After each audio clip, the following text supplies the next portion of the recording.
Hello, everybody. My name's James. Welcome to another Planet FPL Clash of the Correspondents. And this week, ahead of game week 32, we're looking forward to the black and white derby. Those on YouTube can see they've both turned up with their scarves. First, in the first black and white corner, it's our Fulham correspondent, Dara Curran. How are you, Dara? I'm very good, thanks, James. They simultaneously held their scarves up together in the other black and white corner. It's our Newcastle correspondent, Simon Bibby. How are you, Si? I'm all right, James. Yeah, thanks. Dara, last time we spoke was just before you went to Manchester United. You put on an absolutely brilliant display. Your first away win since the opening day at Everton. Problems looked like they were solved. Followed a great victory against Brighton. Little bit unlucky against Wolves. You destroyed my team in game week 29. And relapsed this week. Draw at Sheffield United in a game that easily could have been lost. Well beat by the looks of it at Nottingham Forest on Tuesday evening. Where are you, mate?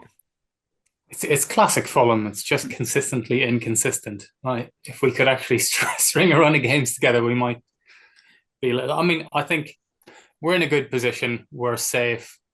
There's nothing really to worry about. We obviously want to kick on and get as high up the league as possible, but I think we actually smashed it last season, and to kind of replicate that again, it was going to be very difficult, especially losing Mitrovic, and we've had our woes and starting to click a little bit, I think. But yeah, just losing focus towards the end of the season when there's not much to play for potentially. But I mean, the contrast from home and away results is absolutely ridiculous. Like it kind of almost makes the United win even better when you look at our results, Yeah. because that's the second away win all season when we picked up 11 points away from home.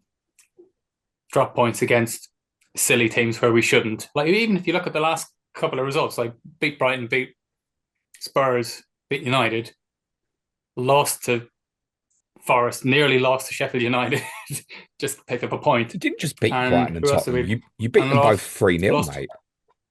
and lost to Wolves. So 1 point against Wolves, Brighton, and Forest. You'd never, you'd think it was the other way around if you said those 6 games where you're going to pick up the points. It's home So v yeah, away, just isn't it? You already very alluded unpredictable. to 11 points on the road, one away win since the opening day of the season. So only 8 points on the road since the opening day. Yeah, at home, 28 points from 15 played, just under 2 points per game. That's better than Brighton, West Ham, Manchester United, Wolves, Bournemouth, Chelsea, better than all of them. It's not better than Newcastle, mind. We'll come on to them in a minute. Are you the epitome now of the Jekyll and Hyde home and away team? It's the way it's looking like. I mean, defensively, we're pretty solid at home. I think only the top three, Liverpool, Arsenal, and City, have better defensive records at home than us. I don't know whether that says something, but away from home, like you can't be conceding three to Sheffield United. Like that's no disrespect to Sheffield United, because they've not scored many goals this season, and we've just gone and made them look ridiculously good. The same for Forest. Like they just cut through us like butter. It's just Why? I don't know Why what we're then? at. Is there something to be said about the type of opponent? Because one of your rare disappointing home games this season was against Burnley. So is there something to be said about the opponent now? As in the type of opponent? Yeah, I think I've probably touched on it before, but I do think that we're better counter-attacking teams, and when other teams look to attack us rather than us having to dictate the pace of the play and go at teams, because we struggle to break them down. And when games are a little bit more open, it kind of suits us a bit better. Um, so yeah, we just look to be sucker punched a couple of times, like especially the Sheffield United game. We gave the ball away so in stupid positions where we were complete, like every single goal, we were looking to attack. The wing backs, Robinson and Castagna, were way up the pitch, out of position. We've given the ball away and we're just caught out. Fair enough. Their second goal, Sheffield United took a quick free kick really cleverly, and yeah, fair enough. They got good goal. But the other two were just like shooting ourselves in the foot a lot of the times. It's just switching off. And I mean, my team, when we lost at yours in 29, I know eventually by the end we ended up with a decent XG, but you were already comfortably 3-0 up by that point. Never thought we were going to score against you. Mm. Like and you're the only team who stopped my team from scoring this year. You're Yeah. right. 15 home goals conceded this season is only bettered by the top three. Sire, your team, are you also a home and away team? 33 points at home is the fifth best record in the league. Away points, same as Fulham, 11.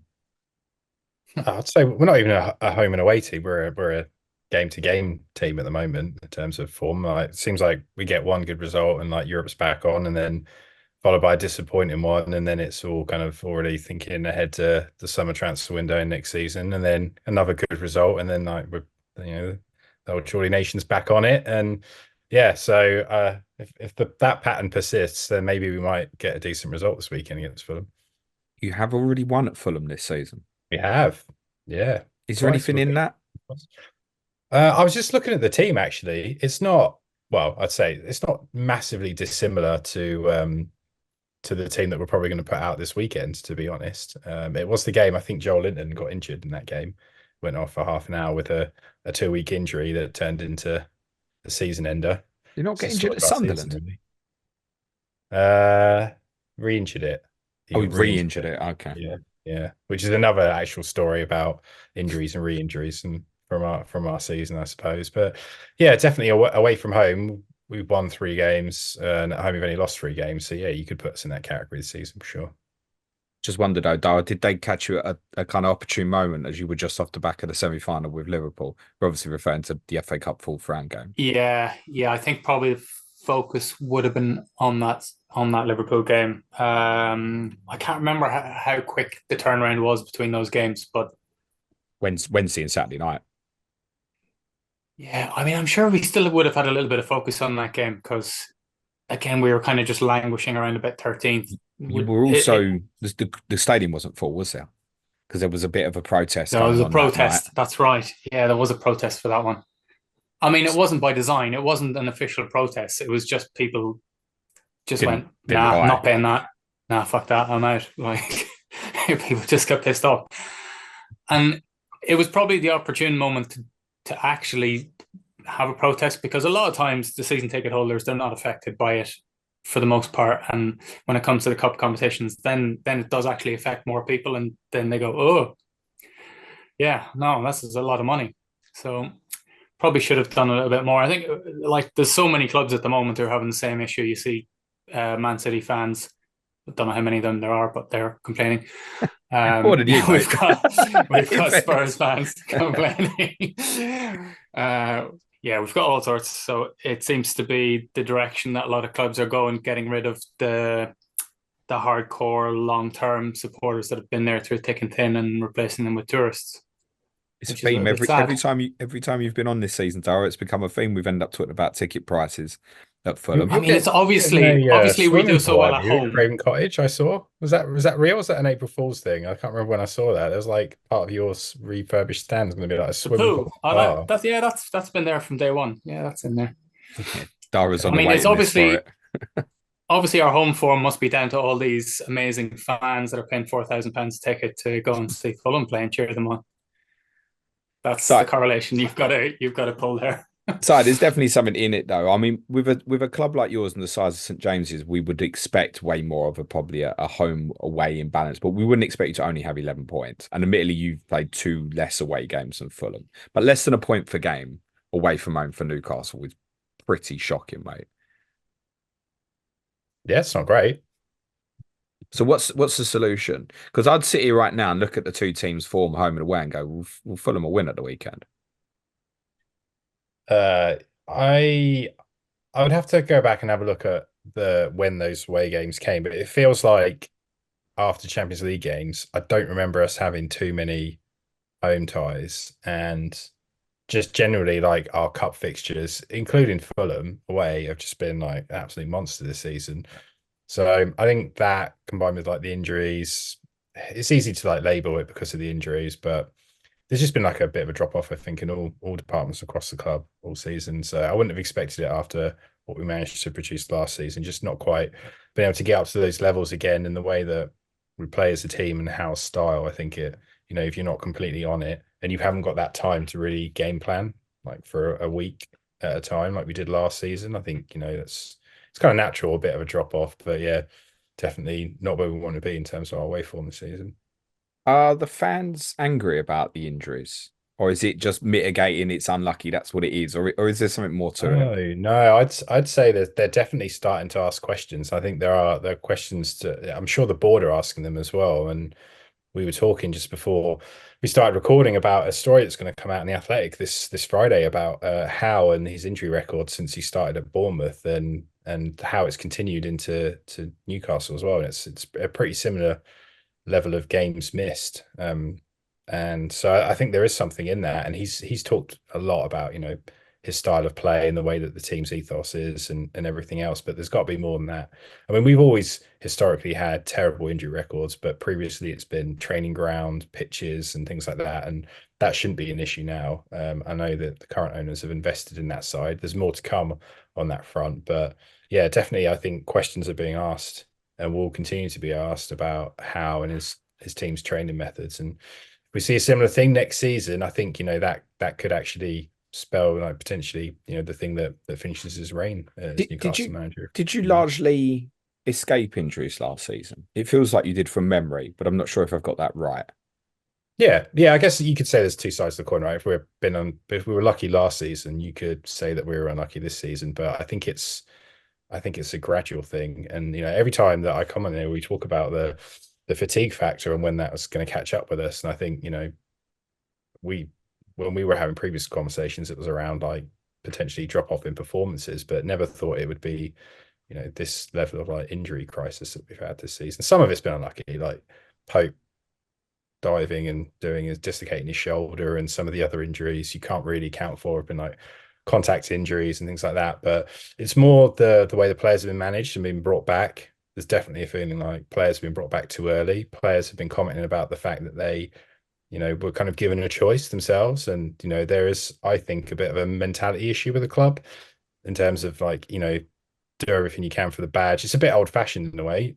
If you think you're fit enough and you can put your boots on, get out there and try and do it for the team. And I think that just there's a snowball effect when you get so many injuries that we've had, and you've got 11 players out, that you feel like you need to be out there and helping the team. And the fact that Eddie Howe definitely doesn't trust like his third string team. We don't, for good reason. We saw it with Paul Dummett, who's now basically a PE teacher, coming on and giving away the penalty against Everton. And it's there's reason why I guess he doesn't trust those players. But there's so many factors. I could talk for ages about the injuries. It's a bit boring, but here we are.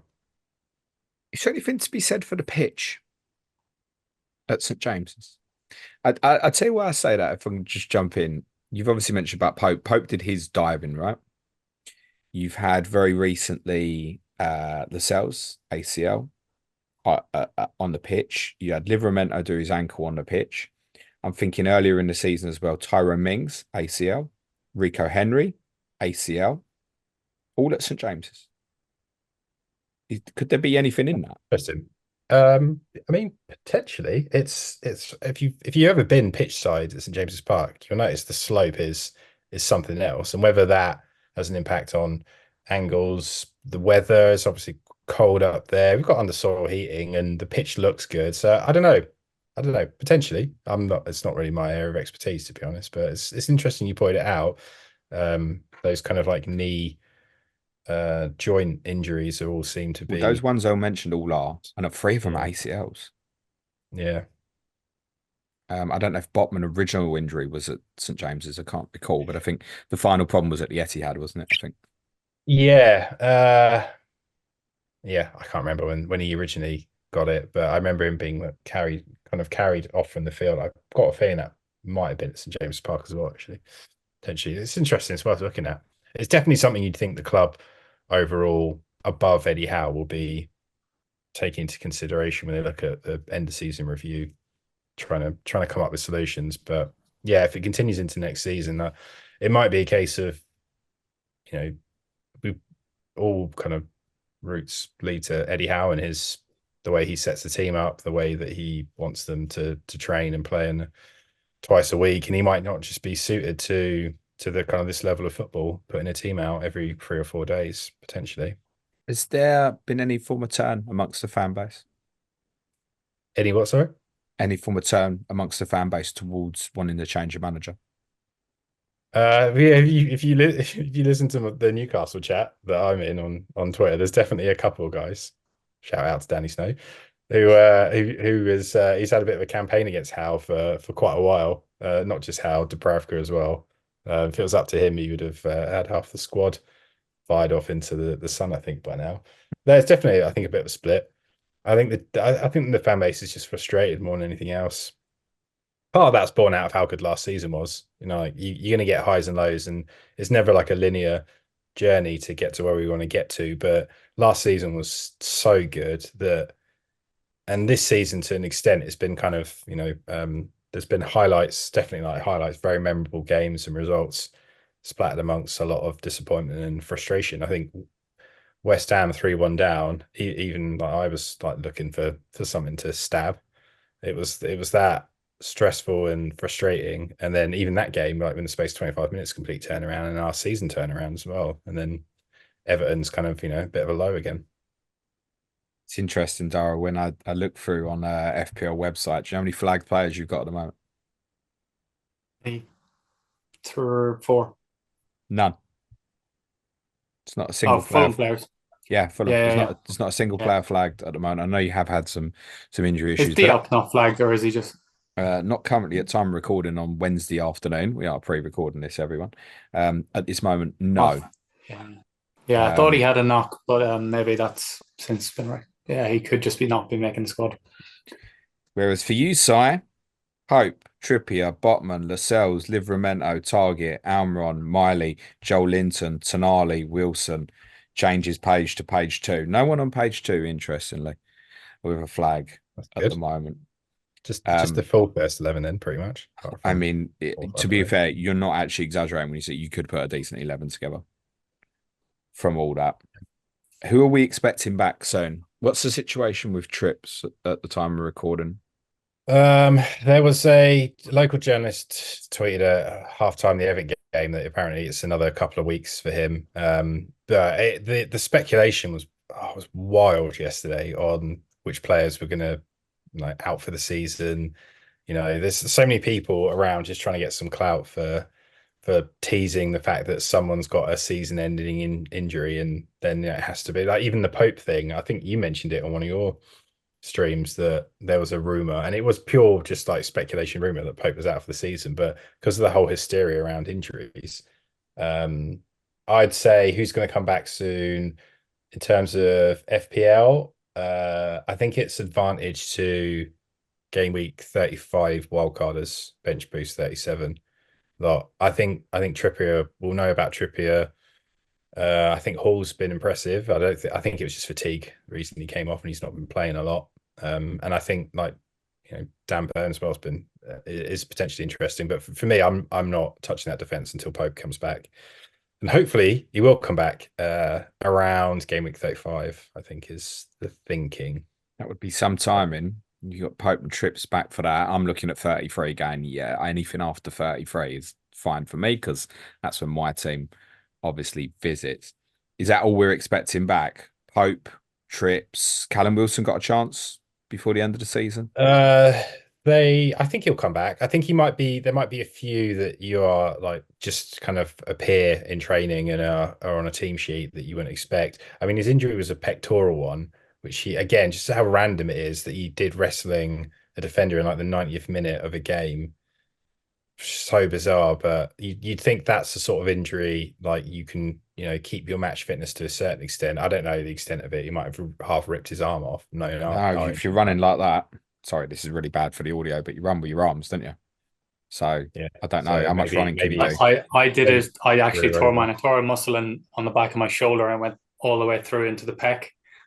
I'll tell you, it's really sore. Took me a long time to recover Is it from that. okay Couple to of say you weeks. rip shot it, Dara? Is that I okay to did. say? Yeah, Yeah, okay, yeah, fine. that's fine. We can phrase it that way. Okay, so maybe maybe he's done. I think career over. We'll do a testimonial for him. Yeah. He's either getting a testimonial or we're selling into Fulham in the summer. That's probably where it'll end up. Well, I don't really know, to Fulham, be honest. Joe Linton, no chance. A thigh injury, keeping someone out for the length of time is pretty bizarre. I'd say Pope, Trippier, Livramento will potentially come back. Fuck, who else is there? Miley isn't as bad as people think, but I think, to be honest, if there's any doubt, it will probably just like let him recover. Almiron, Miggy, not he's well. out of favour Again, anyway, isn't he? it's a bit too early. So the thing with Newcastle injury news is the first reports are always it's not that bad. It's a week or two, and then about a week or two later, you get the he's out for 6 months. So he'll probably But miss the rest you of the season. say that He'll probably be injured for the whole summer, so he can't be sold to Saudi. I think that's our what it Patreon is. community has decided that Newcastle have the worst ITKs going around. We had this one with Gordon, didn't 100%. we? Gordon, after the Chelsea game, it was rumoured he's out for the rest of the year, Done. never mind the season. And then he played on Saturday. Yeah, I sold him. I sold him based on that. Yeah, we're absolutely horrendous, and that we're just like we fall for it. And all these ITKs, they're just in it for the likes and engagement, and our fan base is like the worst. Like I'm as susceptible as anyone else. Like as soon as I see something, I'll follow that person and I'll chat about it. And yeah, we're horrifically bad for it. And bless the actual proper journalists up in the northeast. They spend half their time just answering like questions about rumors that have been swirling around. One rumour we won't start up is Callum Wilson to Fulham, Dara, because you don't need a forward anymore, do you? Probably not. I mean, the Mitrovic money came in so late that it actually didn't count in that financial year. So that was probably something that we were going to have to address this summer. But now it's looking like we can spend some money elsewhere on the squad, which is quite nice. Is It's he nice to just not have a problem. we're obviously talking about Rodrigo Muniz, who I said to you when I went to the League Cup game in August. That was the first time I'd seen him, and He did look. I was at He was pitch lively level, in that and I game. was Yeah. there's something about him. His link play was good, his hold up was good. He wanted to get his shots away, and that was the first time I saw him. I was yeah, something there, and we said keep an eye on him. He got his start against Man United, and obviously got injured. And then obviously he's come back and he's had this chance now, just in time, because otherwise Broyle was obviously going to start getting minutes. Is he just one of these that you get every couple of years? Is just a forward who just has a mad one-off run at the end of the season, or is he a very good player? I don't know. I really hope it's the former. Yeah, I don't. I think a lot of fans had probably given up any hope of him doing anything, but I guess he is still really, really young. He's what is he 20? Is he? He's like I'd have to check it, ridiculously but he's young. got to be young, yeah. Because we bought him. We bought him a couple of seasons ago, and like it's weird that he got loaned because Borough were trying to sign him the same time we were trying to sign him. We spent 8 million on him, so like obviously that somebody saw something at the time to spend that money on a teenager. But he went to Borough He'll on be loan, and he couldn't 20. even get a game. He couldn't even get a game. He'll be 23 next month, So he's 22. Yeah, fine. but still young, Yeah, obviously. I don't know. Like there's something he's been working on something, or he's like taking performance enhancing drugs or something. I don't know what's going on because like the change from what Planet FPL is from not what glimpses we associated with saw these of him. accusations. Purely speculation, obviously. Yeah, but I mean, from the little bits and bobs that he's come on in appearances last 15, 20 minutes of games, not looking like much of anything to just this form that he's got. And it's not just like scoring goals. He's getting in the right places and his hold up play, as you say, and like bringing other people into the game. And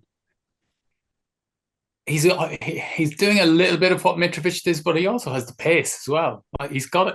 There's potential for maybe more. Like if he scores another 3 goals, he matches what Mitrovic did last season, which is mental. So, is that right? He's only 3 goals off Mitrovic's total from He's last on season. 8. Didn't what did Mitrovic get last season? Was it Oh, we got 11 or loads, 12? mate. Something like that. You've got more than that, Mitrovic, didn't he? Not Sure. sort of high I 16, think last 17 or season, something. season before, maybe. I But think. to Oh, do I it in mean, half a season is mad. I mean, yeah, he's on an incredible streak. Obviously, blanked at Forest on Tuesday night, but that blank's obviously going to come eventually. Yeah, he's on a Yeah. super streak. I bought him in FPL prior to the week. Wasn't really anything for me to debate at the value unless I wanted to go for Chris Wood instead, who obviously scored, but that's the way it goes. I mean, I was quite happy to have that. And one of the reasons I was quite happy to have it is because I know that your team's going there on Saturday, Si. And it's just Oh, defensively he's broken. definitely scoring. I'm not even, Every, well, I'm not even being critical, but you on paper you Yeah. think Newcastle, but not with the away form and the defensive injuries you've got. I'd fancy him to give you some big problems Saturday. It's not even that. It's just that even with well, apart from Joe Linton, our midfield and like we just can't. We're so easy to play against, and the blueprint's there that if any team like is serious about winning a game of football, there are definite levers you can pull to beat us. And I think every time I come on here, I think I always prop up the centre forward who we're playing against to score, and they inevitably do. And I'm definitely, yeah, it's almost nailed on. He's definitely scoring. I just think from what I've seen of him, he's the sort of player that our central defenders and midfielders are going to struggle to keep hold of. Can I ask you a hypothetical FPL question, Si? If I said to you, start one of Muniz or Anthony Gordon this weekend, who would you start out the two? I'd start Muniz. Over Gordon, yeah? Yeah. I think just for going back to the home and away thing as well. If it was obviously it's in James's Park, I would The other way probably around. lean the other way. But I'd start Muniz. Yeah, for sure. Fair. Dara, did you get him in? No, I haven't. I'm still toying with the idea.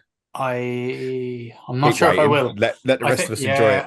yeah, I think ordinarily I would have gone, but just with all the double game weeks and other forwards that are actually kind of doing well is also it's given me a bit of a dilemma. So I'm not sure where to go with it. I don't have free hit left, so that kind of Mm. just limits me a little bit. So I think it's situational. Ordinarily, I probably would have gone there, but yeah, I need to plan a little bit ahead. Yeah, mine was let's get him in for 3 weeks. The form's too good. What I overlooked, obviously, is that 2 of those 3 games were away from home for you. But I should be confident about this weekend, I think. So, just interesting, what sort of strategy are you on at the moment? Chip wise, do you know? I'm on a can't decide when to play my wild card. Either wait until I need Man City players because I have none, or it'll be 35. I've got a free hit left, so it'll be free hit 34 regardless. Probably wild card 35 and then bench boost 37. You're just too convincing, James, when you talk about your own chip strategy. I can't see any other path for me apart Yeah, from potentially I, three. I think those who Apart from ignore me tend to do quite well, actually, to be honest. I take it though, Dara, are you because of that, are you just ignoring Fulham at the moment? Yeah, for now. I think I'm just going to dead end into 34, wildcard 35, and then bench boost 37. So I'll probably ignore of Ah, I don't really see because there's no doubles there, unless like you're really looking for an enabler or something, then I don't really see the point. so I'd said I got Muniz in for the 3 games, but I'm also considering so I haven't got the bench boost. So I'll be on that same strategy, wildcard 35, but don't need to worry about bench using the bench boost 37. So looking at you playing Man City doesn't feel quite so ugly if I want to go for a Muniz or a Leno or something else, because Yeah. your other 3 fixtures, a Palace at home, Brentford away, and Luton away, it's perfectly reasonable. And obviously everyone who bench boosts is just going to completely overlook it, aren't they? I probably will do. I mean, if you look at all the relegation fodder that we've been losing and drawing to lately, then who knows what kind of results those could be. Bring on a big club like Newcastle at the weekend. So I take it you wouldn't be looking at Fulham assets at the moment. No, I haven't. After that Isak West Ham performance, I couldn't help myself. I had to dip back in for I think the 5th time this season. I've owned him. I had to, couldn't help it. So no, it's been quite nice actually, just looking at teams that I don't have to obsess over 34. But yeah, it's just not quite landed. And I've because I've not got Haaland, I've got too much money. I think that I don't know. That's kind of always weirdly put me off. Not Yeah, weirdly, I it think it's a does. psychological thing. Yeah, it is. Yeah. It's just too cheap. He's too cheap. So my front three is Tony. I've got Nunez back in Darwin for again, like maybe the 3rd or 4th time. Tony and Isak. So no space for me there. What would you say to someone who's come out of 29 for whatever reason with treble Fulham, for example, sitting there with Leno, Robinson, Muniz, and out of chips? What's the advice here? Is it the fixtures are okay enough that if you can bench against Liverpool in 34 and City 37, you carry on, or have they got to go, really? I think I'd be looking to shift Leno on of the three. That would be my priority because obviously, I mean, people are kind of looking at the Chelsea keeper or an Onana or somebody who doubles somewhere down the line. So I'd try to get somebody else in there. Oh, it depends on like the other two are so cheap that it probably doesn't really matter. Like our home, I think we're only behind Newcastle for home clean sheets this season, so there might be an opportunity for another clean sheet there if you kept a defender. So, what would you rather buy for the rest of the season, Anthony Robinson or Dan Burn? I mean, Dan Burns definitely scoring against us. He loves to go. Well, Dan Burn scored twice against you already this Yeah, he Is that season. loves it. right? Loves it. He is, yeah. He Wow. scored. He scored in both wins, and he had one just ruled offside against Everton. And since actually, I mean, he actually played really well against Everton, moving to centre back. He's a centre back. He's going to play there. He has to play there. Got no other choice. So I would I'll stick to my don't sign a Newcastle defender until Pope's back, and that probably includes Trippier as well, potentially. If it's within a week, you might want to gamble on him. I wouldn't touch hard defense at the moment, even if you had the choice. So, if you were wild card in now, you'd ignore the defense completely. You just go Isak, would you?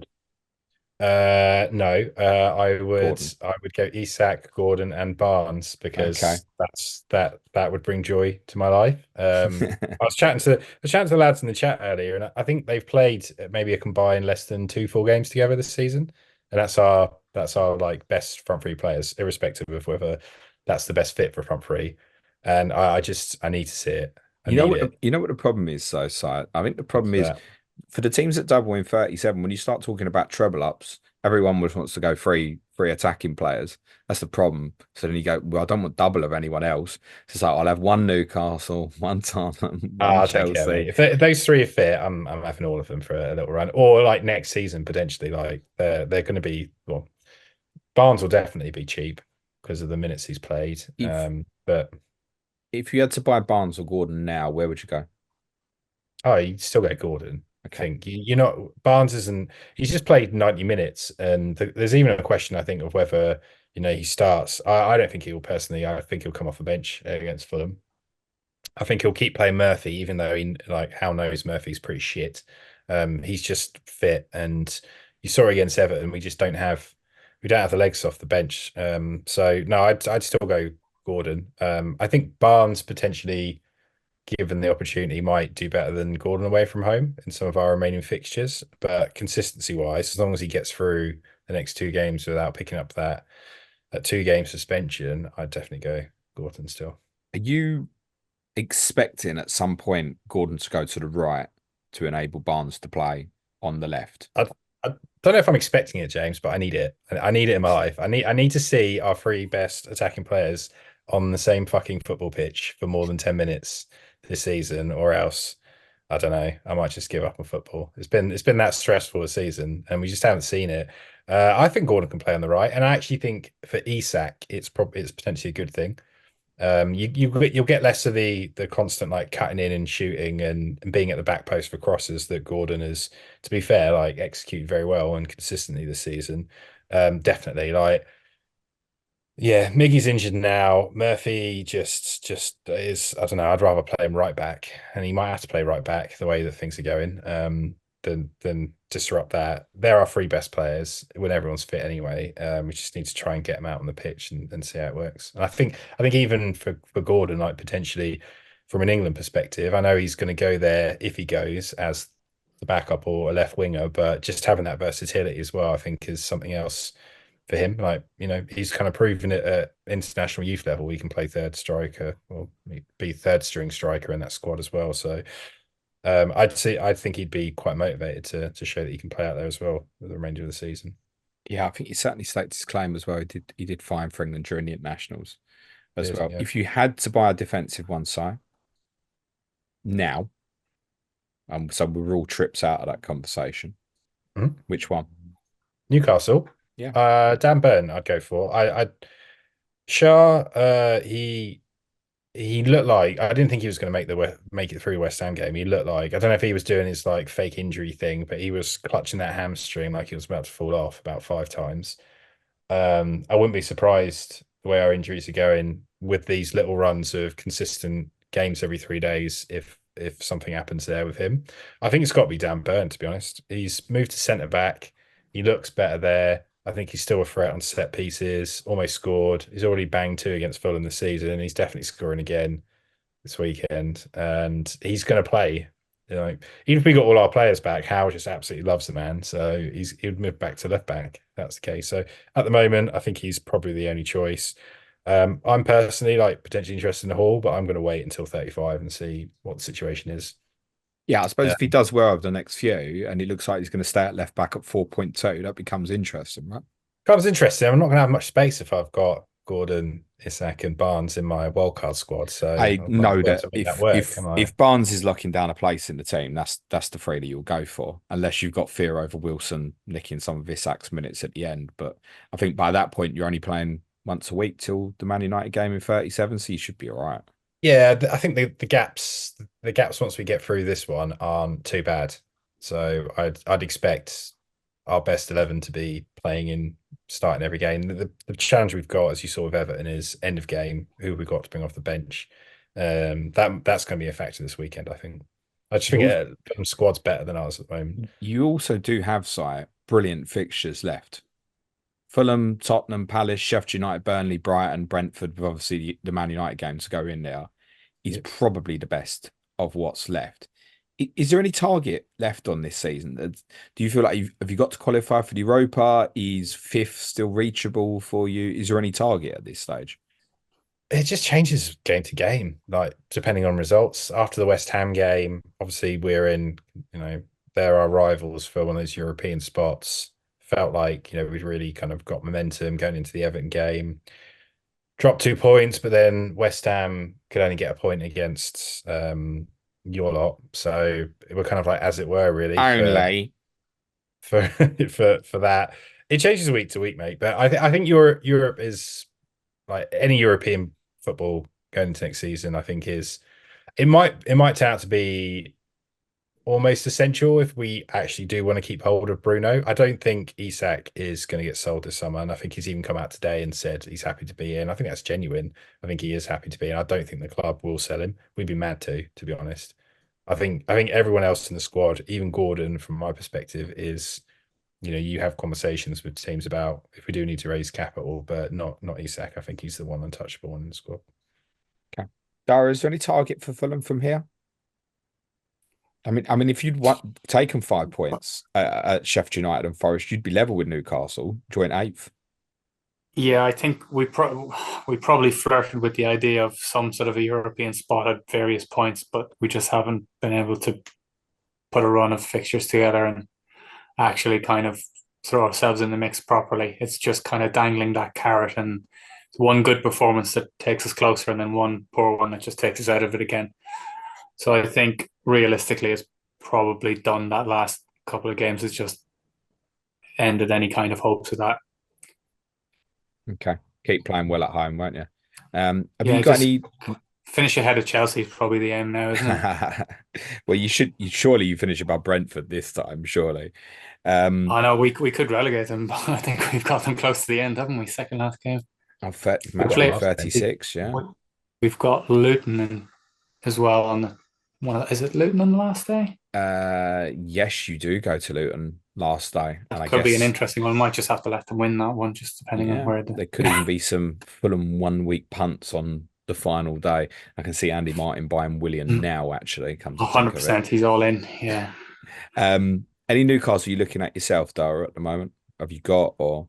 Isak's probably the one that I'm toying with. I've got Watkins still, but I'm just trying to figure out, do I go to Isak or do I find a small amount of money to bring Haaland back in now and then go Solanke to Isak in a couple of weeks' time? So I haven't made my mind up on that one. So it means Muniz stays off the table for you? Yeah, unfortunately. Sad. I'll have to try and enjoy them points myself. I think I'm playing 5 midfielders this week, so realistically he'd be benched if I did bring him in, and I've got so much money in the bank. It's just he doesn't quite fit what I've got with the form he's in and Newcastle's defence if you did own him. in nearly So all which one? cases. Which one of Well, Foden, Salah, Son, Palmer, and Saka am I benching? Foden, Salah, Son, Palmer, Saka. Yeah, it's Yeah, probably problematic.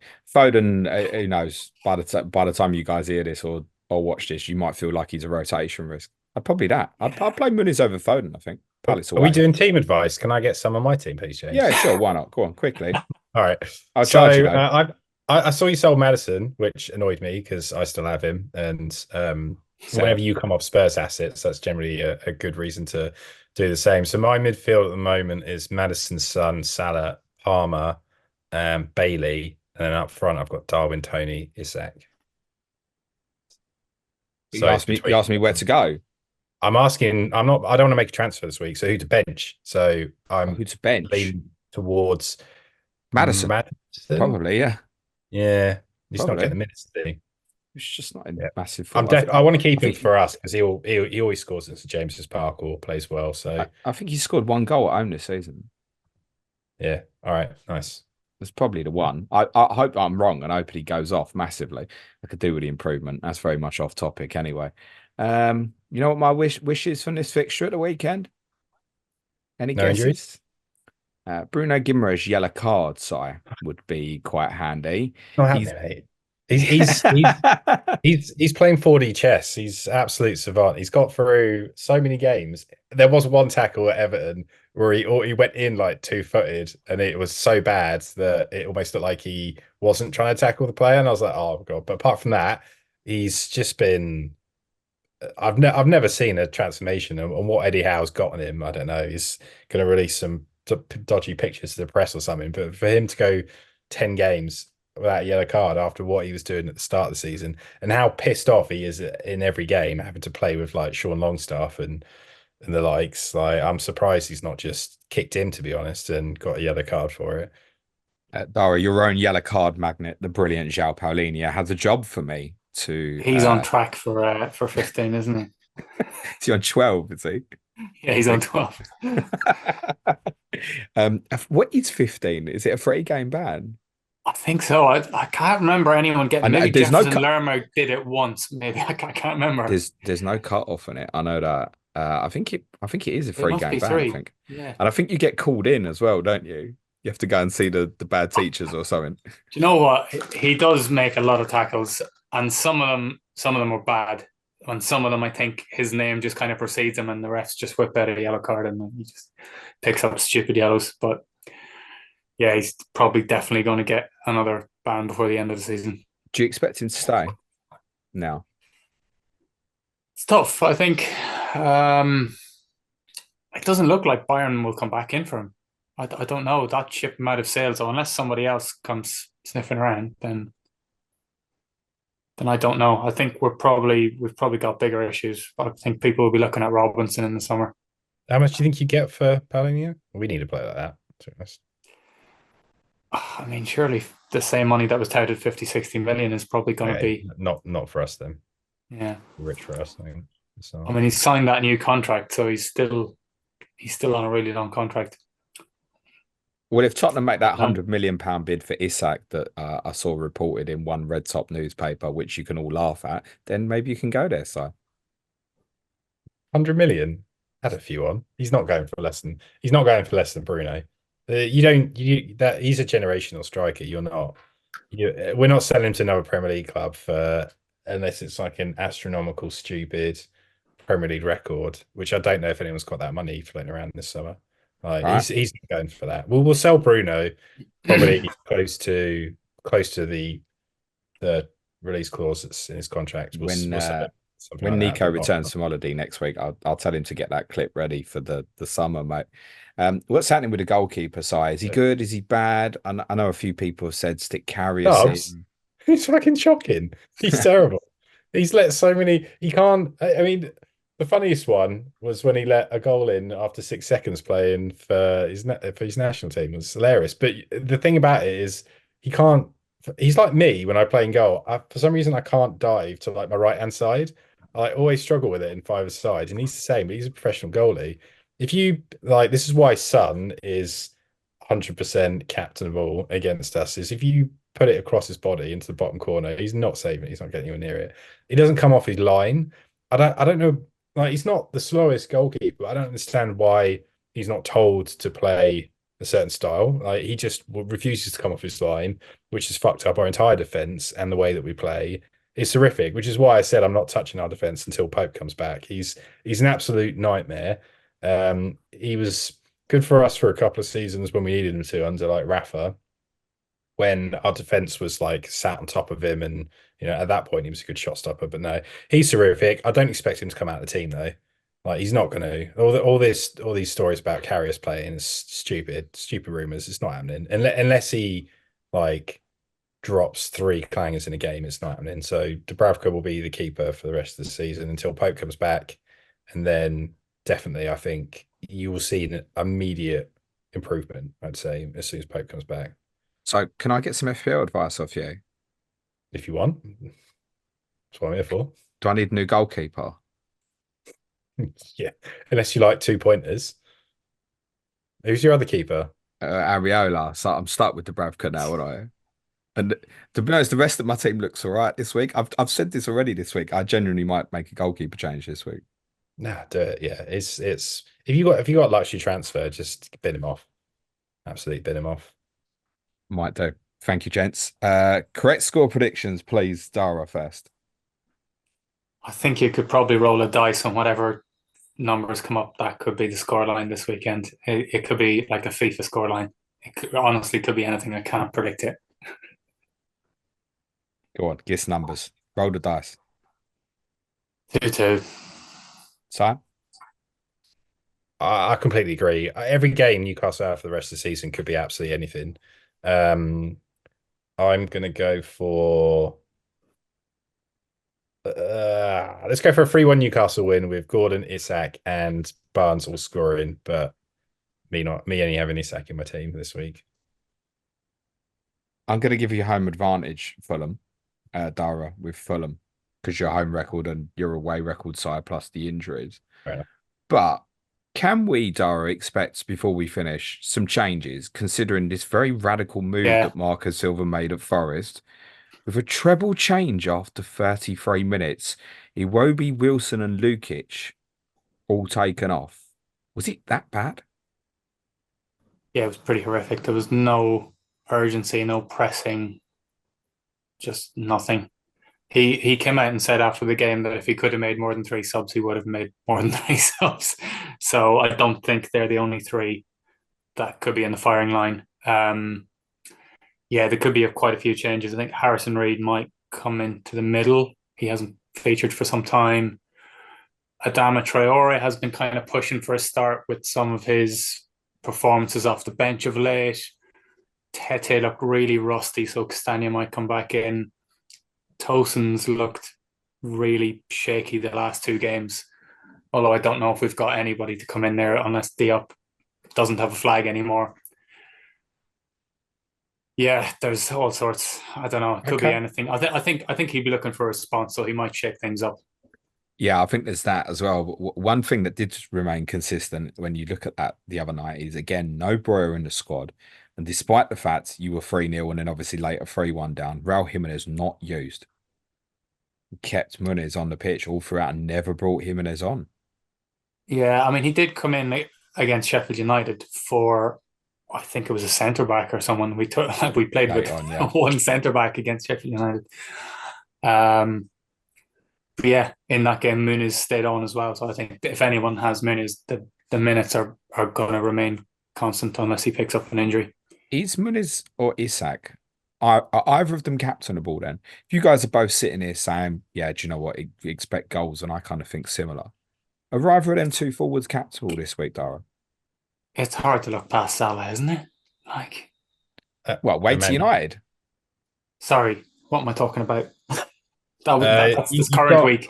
You got Son at home to Forest, Palmer at Palmer. United. Yeah. Haaland at Palmer's Paris. probably the one. If you're on Watkins, you've got Brentford at home. I'll expect a couple of goals. Maybe not as many as our game, I think, potentially. I I think what we've talked, well, what I've mentioned is just the unpredictability. It's hard to, with any certainty, to say yes, Muniz is the man. Like if you're really looking to like try to project yourself up the rankings, then yeah, roll the dice and go for it. But I don't know. I I'd don't know if say I could go there. I'd say Muniz is more likely to score than Isak, but I'd expect them both to.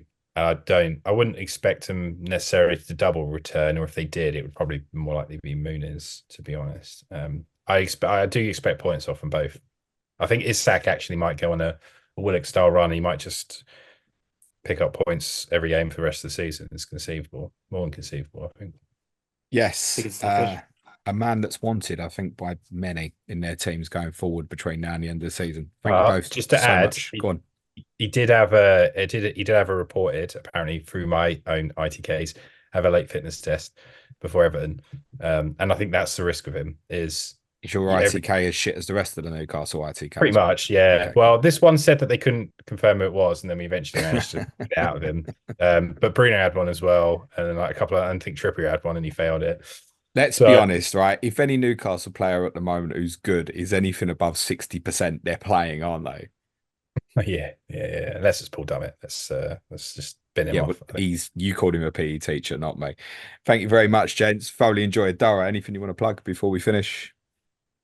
No, nothing from me. And for yourself, site. Sign up to Planet FPL Patreon. It's not too late. James has got I some hope it's amazing not too late. spreadsheets. That would be worrying. Amazing spreadsheets, better than that other Geordie guy that does them. From Mr. Krellin's spreadsheets are better than mine, mate. Absolutely. Thank you both so much, gents. Clayton will be with me for the Game Week review podcast. Next week, there are two Clash of the Correspondents for you ahead of Game Week 33. Brentford against Sheffield United with Tom Med and Ben Thompson. I think many of us might be looking at Brentford for 1 week, Game Week 33 punts ahead of that clash.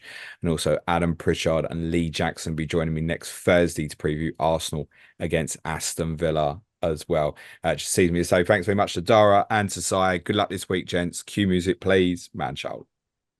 Oh, the Fulham.